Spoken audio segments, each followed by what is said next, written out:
स्वागत है आपका हमारी साइकोलॉजी क्लासेस में। तो आज हम आपको बताने जा रहे हैं एक एग्जाम पेपर के बारे में जो कि है आपका एमए का साइकोलॉजी का है, कॉग्निटिव प्रोसेस का। ठीक है, तो जो कॉग्निटिव प्रोसेस का जो एग्जाम पेपर है वो एमए सेकेंड सेमेस्टर का है, जून 2024 का। ठीक है, अब यहाँ पे देखते हैं कि जो एग्जाम होता है वो किस तरह का आता है, किस तरह के क्वेश्चन उसमें आते हैं। ठीक है, तो आप देखिएगा यहाँ पे जो आपको दिख रहा है, देखो एमए, फिर कोष्टक में लिखा है मैन, फिर एग्जामिनेशन जून 2024। ठीक है, 2024। इसके बाद सेकेंड सेमेस्टर साइकोलॉजी, फिर पेपर फर्स्ट, आपका ये पेपर फर्स्ट है, और कॉग्निटिव प्रोसेस। ठीक है, तो यहाँ पे देखिए जो टाइम है वो 3 आवर का दिया जाता है, और आपके मैक्सिमम मार्क्स जो है वो 85 होते हैं, और मिनिमम पास मार्क्स होते हैं वो 29 होते हैं। ओके, तो मैक्सिमम जो मार्क्स होते हैं 85 इसलिए होते हैं क्योंकि जो रेगुलर स्टूडेंट होते हैं उनके लिए जो आपका 15 नंबर का 15 मार्क्स का जो इंटरनल असाइनमेंट होता है वो करवाए जाते हैं। ठीक है, और जो प्राइवेट स्टूडेंट होते हैं उनके लिए 100 मार्क्स का ये एग्जाम पेपर होता है क्योंकि उनके इंटरनल असाइनमेंट नहीं करवाए जाते हैं। ठीक है, तो अटेम्प्ट ऑल क्वेश्चन, सभी प्रश्नों के उत्तर दीजिए, यहाँ पे नोट लिखा हुआ है। उसके बाद सेक्शन ए, आप सेक्शन ए में देख सकते हैं कि शॉर्ट आंसर टाइप क्वेश्चन, लघु उत्तरीय प्रश्न। ठीक है, तो लघु उत्तरीय प्रश्न दिए गए हैं, देखते हैं क्वेश्चन क्या है। देखो पहले नोट पढ़ते हैं, attempt all question, each question career 5 marks, सभी प्रश्नों के उत्तर दीजिए, प्रत्येक प्रश्न 5 अंक का है। ठीक है, तो यहाँ पे क्या है, देखो 5 प्रश्नों के उत्तर आपको देना है, और जो एक प्रश्न है वो आपका 5 नंबर का है। ठीक है, तो जब 5 नंबर का है तो जो 5 प्रश्न के आप उत्तर देंगे वो आपके 25 नंबर के हो जाएंगे। ठीक है, और जो 5 प्रश्न है वो अनिवार्य है, मतलब उनको आपको आंसर देना ही देना है। अगर आप किसी भी एक क्वेश्चन का नहीं दोगे, जैसे मान लो आपने 4 क्वेश्चन के आंसर दिए, 5वें का नहीं दिया, ठीक है, या मान लो आपने 2 क्वेश्चन के दिए और 3 के नहीं दिए, तो उनमें से आपको प्रत्येक क्वेश्चन वाइज आपके 5 नंबर को कट कर दिया जाएगा। ठीक है, वो आपको नहीं मिलेंगे। तो यहाँ पे देखिए यूनिट फर्स्ट से जो क्वेश्चन आता है, यूनिट फर्स्ट से आप क्वेश्चन देखिएगा, राइट टाइप ऑफ मेमोरी। तो यहाँ पे स्मृति के प्रकार लिखिए। ठीक है, तो स्मृति के प्रकार लिखिए, यहाँ पे पूछा गया है। अथवा में कौन सा क्वेश्चन पूछा गया है, अथवा में पूछा गया है right types of long term memory, दीर्घकालिक स्मृति के प्रकार लिखिए। ठीक है, इसके बाद आते हैं आप यूनिट सेकेंड पर। तो यूनिट सेकेंड जो है उसमें पूछा गया है what do you understand by model of memory, स्मृति के प्रतिरूप मॉडल से आप क्या समझते हैं।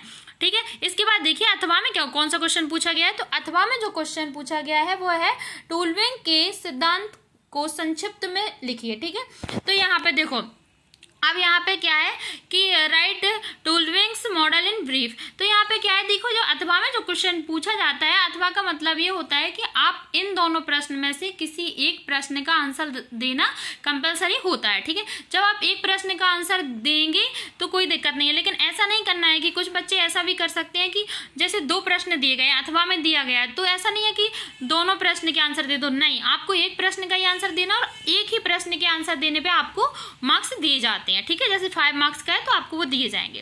अब देखिए यूनिट थर्ड से आपका क्वेश्चन पूछा गया है। देखो यहाँ पे यूनिट इसीलिए आ रही हैं क्योंकि जो एमए का जो सिलेबस है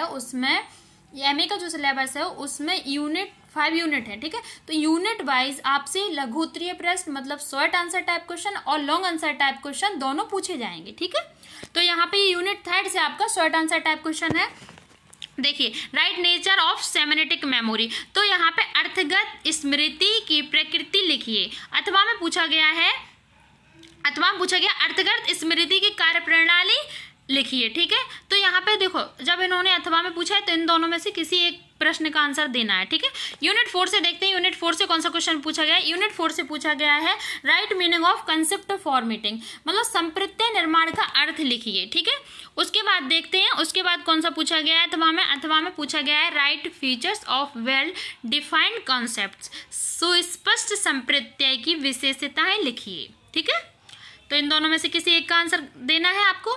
और देखिए यूनिट 5 में क्या है, right meaning of Meta cognition, Meta संज्ञान का अर्थ लिखिए। ठीक है, इसके अथवा में कौन सा क्वेश्चन पूछा गया है, अथवा में पूछा गया है राइट नेचर ऑफ मॉरल, मनोदशा की प्रकृति को लिखिए। ठीक है, अब आता है आपका सेक्शन बी।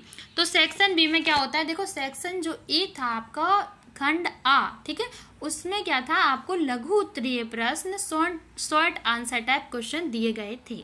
अब यहाँ पे क्या था कि आपको प्रत्येक प्रश्न में एक अथवा का प्रश्न मिल रहा था। ठीक है, कभी कभी क्या होता है कि कभी कभी क्वेश्चन पेपर इस तरह से भी आ जाता है, मैंने और जो पेपर है वो अपलोड कर रखे हैं, आप देख सकते हैं वहाँ पे जाके, कि जो क्या करते हैं, जो एग्जाम पेपर होता है उसमें जो क्वेश्चन होते हैं, जैसे उन्होंने शॉर्ट आंसर टाइप क्वेश्चन दिए तो वो टोटल आपको 10 क्वेश्चन दे देंगे, प्रत्येक प्रश्न के अथवा में आपको प्रश्न नहीं देंगे, ठीक है।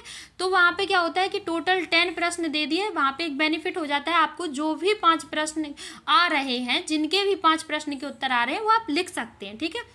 अब यहाँ पे क्या होता है, यहाँ पे अगर उन्होंने अथवा में दे दिया, ठीक, अथवा में दिया है, मान लो आपको जो 1 नंबर का क्वेश्चन था वो भी नहीं आ रहा है और उसके अथवा का जो प्रश्न था वो भी नहीं आ रहा है, जैसे यहाँ पे देख लो, ये क्वेश्चन नंबर 5 है आपका शॉर्ट आंसर टाइप, ठीक है। अब इसमें मेटा संज्ञान का अर्थ लिखिए, आपको इसका आंसर नहीं पता, ठीक, और दूसरा आपका है मनोदशा की प्रकृति को लिखिए, आपको इसका भी आंसर नहीं पता, तो यहाँ पे क्या हो जाता है, यहाँ पे एक लॉस हो जाता है। और मान लो यहाँ पे जैसे मान लो यहाँ पे मान लो मेटा संज्ञान का अर्थ लिखिए, आपको इसका आंसर भी आ रहा है और मनोदशा की प्रकृति को लिखिए, इसका भी आ रहा है, ठीक है। मान लो दोनों के आ रहे हैं, नहीं आ रहे हैं। अब यहाँ पे दोनों प्रश्न के आपको आ रहे हैं उत्तर, तो क्या करना है कि आप दोनों के तो नहीं लिख सकते, किसी एक का ही लिख सकते हो, तो यहाँ पे एक लॉस हो जाता है इस तरीके का, ठीक है।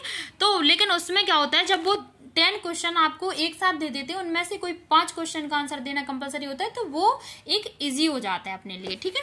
तो यहाँ पे देखिए अब अथवा में क्या है, यहाँ पे सेक्शन बी में क्या है, आपका लॉन्ग आंसर टाइप क्वेश्चन आया है, ठीक है, जो कि आपका दीर्घ उत्तरीय प्रश्न है, अटेम्प्ट और question each question career 12 marks, okay. तो ये यहाँ पे देखो इन्होंने बता रखा है कि सभी प्रश्नों के उत्तर दीजिए, प्रत्येक प्रश्न 12 अंक का है, ठीक है, 12 मार्क्स का है।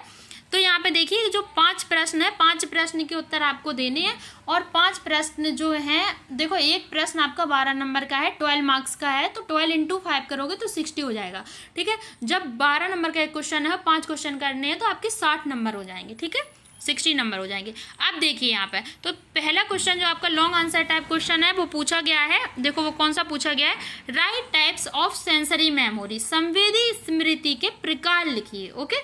और अथवा में इन्होंने कौन सा पूछा है, अथवा में देखिएगा, explain methodology of short term memory, लघुकालीन स्मृति की कार्य प्रणाली को समझाइए, ओके। तो इन दोनों में से आपको किसी एक प्रश्न का उत्तर देना कंपलसरी है। अब यहाँ पे देख लेते हैं, देखो explain levels of processing model, संसाधन स्तर मॉडल को समझाइए, ठीक है। इसके बाद है मैकलेलैंड के सिद्धांत को समझाइए, ठीक है। तो यहाँ पे देखो इन दोनों में से आपको देखो जो अप्रोच सिद्धांत जो होते हैं, अप्रोच प्रिंसिपल, उन्हें दोनों बोलते हैं, ठीक है।